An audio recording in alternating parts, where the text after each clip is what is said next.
एक बहुत पुरानी ऐतिहासिक कहानी है कि जब घनानंद को हराने के लिए चंद्रगुप्त मौर्य ने हमला किया तो बुरी हार हुई। फिर जान बचाते हुए चंद्रगुप्त एक बुढ़िया की कुटिया में गए, जहां पर बूढ़ी मां ने चंद्रगुप्त को खिचड़ी परोसी और भूखे चंद्रगुप्त ने गर्म खाने को दरकिनार कर खिचड़ी खाने लगे। लेकिन जैसे ही खाना शुरू किया उनका हाथ जल गया। इस पर बुढ़िया ने हंसते हुए कहा कि अरे बेवकूफ, खाने को ठंडा होने दो, फिर आराम से खाओ। इसी तरह से कोई घनानंद को हराने गया था और सीधा टकरा कर हार कर भाग निकला। ठीक उसी तरह से जेनजी आंदोलन से निकले बालेन शाह चुनाव जीते और पीएम बन गए, लेकिन अनुभव की इतनी कमी कि पूछना नहीं। लेकिन बेवकूफी के जोश में एक से बढ़कर एक ऐसे फैसले लिए कि पड़ोसी नाराज हो गए और खुद नेपाल में जेनजी ने बालेन को हटाने के लिए काम करना शुरू कर दिया। और अब तो तराई इलाके में दंगा भड़का है और 4 से 5 लोगों की मौत हो चुकी है। ठीक उसी तरह बालेन शाह ने पीएम बनते ही भारत के साथ नेपाल का जो रोटी बेटी का रिश्ता था उसे तार तार कर दिया और एक के बाद एक भारत के खिलाफ फैसले लिए। लेकिन भारत ने संयम का फैसला लिया और हर फैसले की समीक्षा करता रहा। अब उसी कड़ी में भारत ने एक ऐसा फैसला लिया है जिसे देखकर नेपाल के पसीने छूटने लगे। जी हाँ, ये तो आप जानते हैं कि भारत और नेपाल दो ऐसे पड़ोसी देश जिनके बीच सिर्फ सीमाएं ही नहीं बल्कि संस्कृति, धर्म, भाषा, इतिहास और करोड़ों लोगों के पारिवारिक रिश्ते भी जुड़े हुए हैं।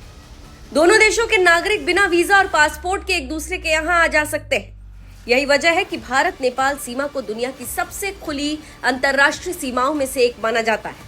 लेकिन पिछले कुछ सालों में दोनों देशों के रिश्तों में कई उतार चढ़ाव देखने को मिले। राजनीतिक बयानबाजी, सीमा विवाद और आपसी अविश्वास ने रिश्तों में खटास पैदा की। हालांकि अब ऐसा लगता है कि दोनों देश फिर से रिश्तों को सामान्य बनाने की दिशा में आगे बढ़ रहे हैं। इसी बीच नेपाल ने भारत के सामने एक महत्वपूर्ण प्रस्ताव रखा है और कहा कि नेपाल चाहता है कि भारत उसके राष्ट्रीय पहचान पत्र यानी नेशनल आइडेंटिटी कार्ड को सीमा पार यात्रा के लिए एक वैध पहचान दस्तावेज के रूप में स्वीकार करे। लेकिन सवाल यह है, क्या भारत इस प्रस्ताव को स्वीकार करेगा? अगर ऐसा होता है तो इससे दोनों देशों को क्या फायदा होगा और क्या इससे सीमा सुरक्षा और मजबूत होगी या नई चुनौतियां भी सामने आएंगी? नेपाल के इस हृदय परिवर्तन को भारत के जानकारों का कहना है कि भारत मुख्य रूप से नेपाली नागरिकों के पासपोर्ट और नागरिकता प्रमाण पत्र को पहचान के रूप में स्वीकार करता है। लेकिन नेपाल का कहना है कि अब समय बदल चुका है। पुराने कागजी नागरिकता प्रमाण पत्र की जगह आधुनिक डिजिटल पहचान प्रणाली अपनाई जानी चाहिए।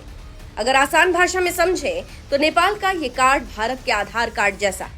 उंगलियों के निशान, चेहरे की डिजिटल तस्वीर, आंखों की पुतलियों का डेटा, अन्य पहचान संबंधी विवरण।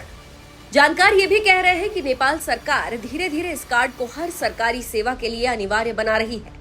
आज नेपाल में पासपोर्ट बनवाने से लेकर बैंक खाता खोलने, जमीन का पंजीकरण कराने और कई सरकारी योजनाओं का लाभ लेने तक इस कार्ड की भूमिका लगातार बढ़ रही है।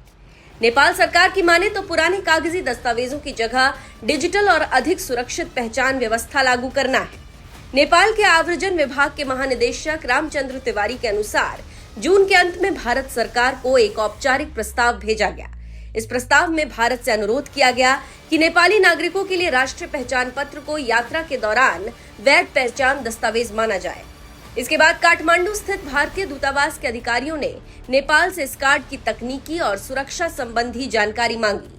हालांकि ये कोई औपचारिक द्विपक्षीय वार्ता नहीं थी, ये केवल जानकारी साझा करने की प्रक्रिया थी ताकि भारत इस कार्ड की सुरक्षा और विश्वसनीयता को समझ सके।